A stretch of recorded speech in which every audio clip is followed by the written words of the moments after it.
আসসালামু আলাইকুম। আশা করি সকলেই ভালো আছেন। বর্তমান সময়ে ব্লুটুথ হেডফোনের সাথে পরিচিত নেই এমন লোকের সংখ্যা খুব কমই আছে। আর আমাদের এই ব্লুটুথ হেডফোনগুলো ব্যবহার করতে যেয়ে প্রায় সময় আমরা একটা সমস্যার সম্মুখীন হই, সেটা হচ্ছে অনাকাঙ্ক্ষিতভাবে আমাদের প্রিয় হেডফোনটির ল্যাঙ্গুয়েজ চেঞ্জ হয়ে যাওয়া।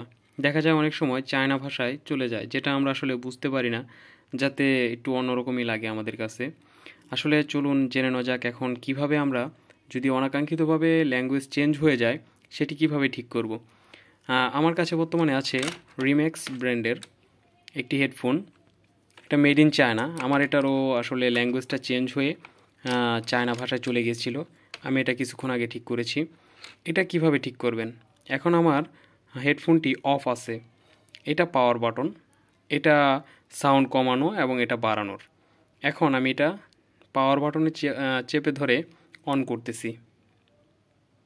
এই যে অন হয়েছে। অন করার পর এটা, এই যে এখন দেখেন বিভিন্ন কালারের বাতি জ্বলতেছে, মানে এটা এখন অন্য ডিভাইসের সাথে পেয়ার হওয়ার জন্য অপেক্ষাকৃত আছে। আপনারা কি করবেন, সাথে সাথে মানে অন করার পরই সাথে সাথে এই পাওয়ার বাটনটা দুইবার চাপ দিবেন।